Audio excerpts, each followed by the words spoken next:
Okay, this is in response to one of my buddies, Zach, who had said he didn't like messing with his guitar. So he was afraid he was going to mess something up, and it reminded me that I was the same way. I hated touching my guitar. So I would mess things up occasionally, and then never could get it back to the way I liked it. But if you don't want to listen to the rest of this video, just buy this book and you'll be set. Let's see, this is by Dan Erlewine, E-R-L-E-W-I-N-E. Every guitar player should have one. It's nice thing is it's got a Strat on the front, my favorite guitar. This is the first book. This is a must-have, and it also covers acoustic guitars, but it's thick. It's like the repair Bible. Everything Dan ever learned over the years, and he's worked on everybody's guitars, including Albert King, Albert Collins, Buddy Guy, B.B. King. I mean, just everybody. It's got anything and everything you would ever want to know, and the setups of the famous people. There's Buddy's setup. Talks about there's Albert Collins.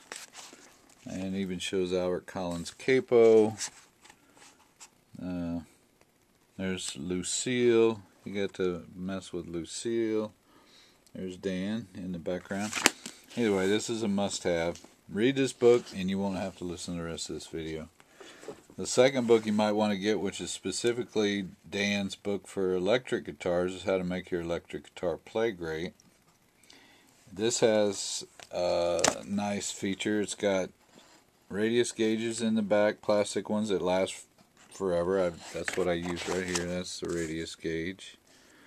And compliments of StewMac, it says, which is another place you need to know about. StewMac, STEWMAC.com, has every tool ever imagined for repairing guitars.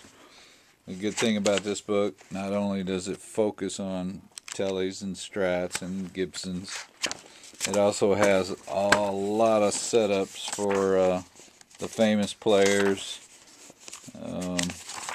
Everything you want to know. Robert Cray, Stevie Ray with all his specs. There's Dan with Stevie. Jeff Beck, Chris Duarte, Eric Johnson, Brian Setzer, different guitars, Tellys, Strats, hollow bodies, ES350s, just pretty much everything. So, but all the specs, strings, relief, nut action, pull height. Get those two books and you can turn this. You can stop watching this. Here are the tools that I use almost daily. Feeler gauge, got to have a good set of feeler gauges. This digital micrometer, whatever you call it. This is great for measuring, I use it for measuring fret width and height and anything else that you want to be real accurate on. DuPont Chain Saver wax-based chain lube, I use that on my nut if it starts catching, and my bridge saddles, keep strings from breaking. I use this little can spray tube to dispense this stuff because it's pretty messy if you do use the bottle, so you have to, I just kind of use it like a straw, put my finger over the end and just use it to drop a little drop on my saddle. Capo, if you don't have the straight edge to adjust your neck, you can capo your strings at the first fret. Use the string to figure out your relief. This string gauge is great for string height, pickup height. This is a StewMac product. Everything, and there's a lot of different gauge, 64s, 30 seconds, and then it's got this thing for strings, which you just lay right here, and it'll show the height of your string. This is a trick that a lot of people wouldn't think about. a Locktite Thread Locker blue. Get that. If you have loose screws on your bridge saddles, especially Strat saddles, if you buy new bridge saddles, sometimes the screws are somewhat sloppy, and when you're playing your guitar, they can actually vibrate to where the saddle will drop down just minutely, but it's enough to make the string go out of tune. Put a little Loctite on those screws, and those screws won't ever move. I mean, but you can break it loose, no problem. It's easy. I use it all the time. This is to protect the wood on your fretboard. See the fret, you just lay it on top of your fret. These are metal. They're flexible.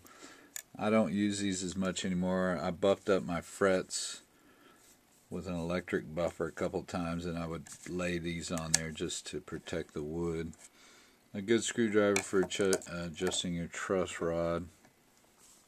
Here's the straight edge that I use for neck relief, and you can see it's almost as long as the neck.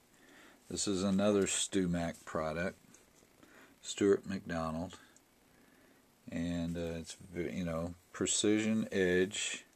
You lay that on your neck like this, you know, across right below the nut, and it covers the whole neck, and you can accurately adjust the relief on your neck with that.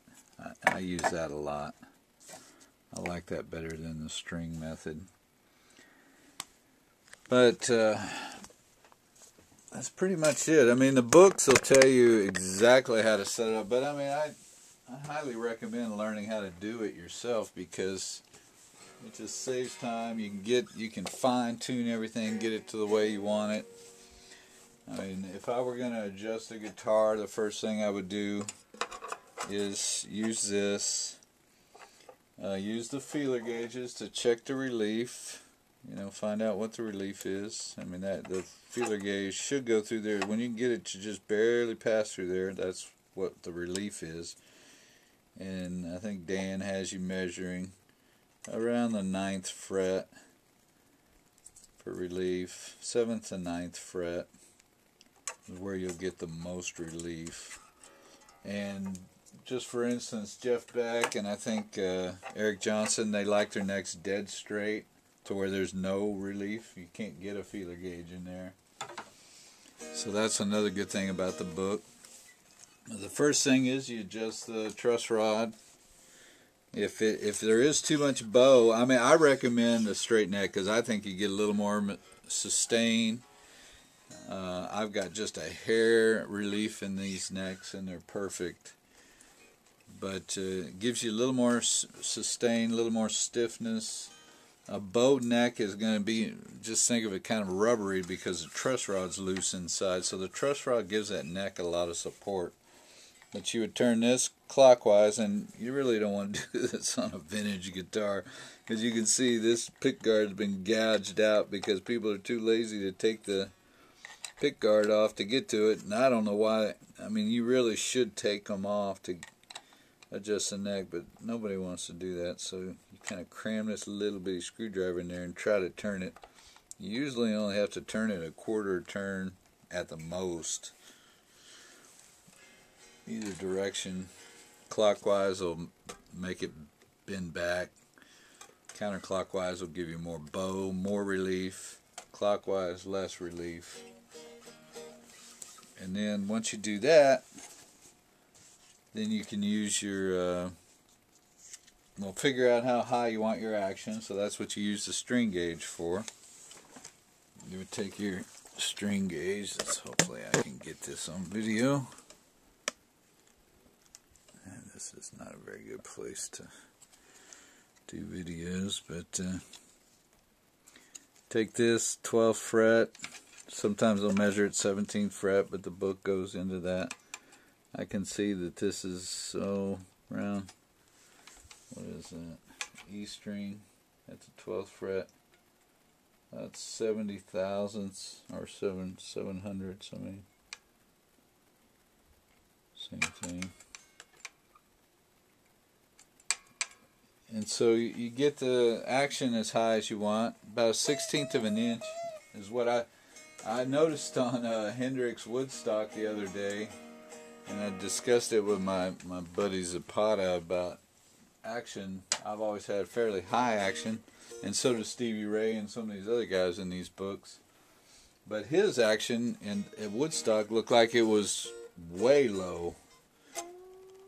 And so I thought, well, maybe that's how he ends up being able to hammer on and do all those hammer-ons so fast, because he barely has to push the string down. But then it turns out a lot of other people had noticed that on the internet forums and stuff, said his action was really low at Woodstock, but he's all over the place. Sometimes it's high, sometimes it's low. I don't know how he does that. But it looked really low, so I started looking into setting mine as low as I can. But once you get it too low, you might fret out if you bend strings a long ways. But I adjusted it about as low as I could take. And it seemed to work out fairly well. So once you get your string height good, then you want to get your radius. You want to match the radius of your strings to your neck frets, which that's what you use these plastic gauges for.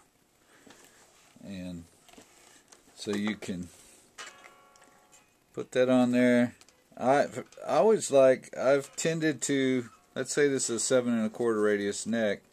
I've tended to make my strings more of a 10-inch radius, because that makes the outer strings higher. And then also the radius doesn't have to the string radius doesn't actually have to match the neck perfectly, because sometimes it'll be tilted a little bit more this way, so that the big string is a little bit farther away from the neck than the high string. So it's not a perfect match like this. It would be more tilted, but they show that in the book too. I think the example in the book is more for acoustics, but I do the same on this. 10-degree radius, 7 1/4 degree neck. It might even be flatter because it's been refretted quite a few times. These frets are EVO Gold, which I highly recommend. You know, as much as I play, and I have not worn these things out, so I don't worry about fret wear anymore. I hated nickel frets because I could wear them out in 3 months. I needed to have them recrowned every 3 months. So get this radius right, get your height the way you like it, which is all in the book. Then you start messing with your pickup heights, which is a real subjective thing. I'm changing them all the time. Yeah, I think I've got them pretty well set up now. But I mean, it's funny. That's what Zapata had noticed, and I noticed a while back too, watching the videos. When he flipped his guitar over, see how the pickups are closer at the top and lower at the bottom. He never adjusted the pickups, so now that means that they're closer on the wound strings and farther away on the high end strings. So maybe that's why his high strings weren't as bright. Plus, this is tilted the other way. Well, no, it's tilted that way, and it makes it less bright on the high E. But so he left these here, so we figured we're going to play around with that soon. I'll do a video, just a teaser. I broke down the other day and bought a new guitar, and it's a left-handed Strat, white, Olympic white, late 60s style Strat that I'm going to set up, and hopefully it plays good, because the reason I bought it is because I wanted a flipped over so that I have nothing down here to get in my way when I'm playing. So I'll show that to you in a later video when I get it. Talk to you later.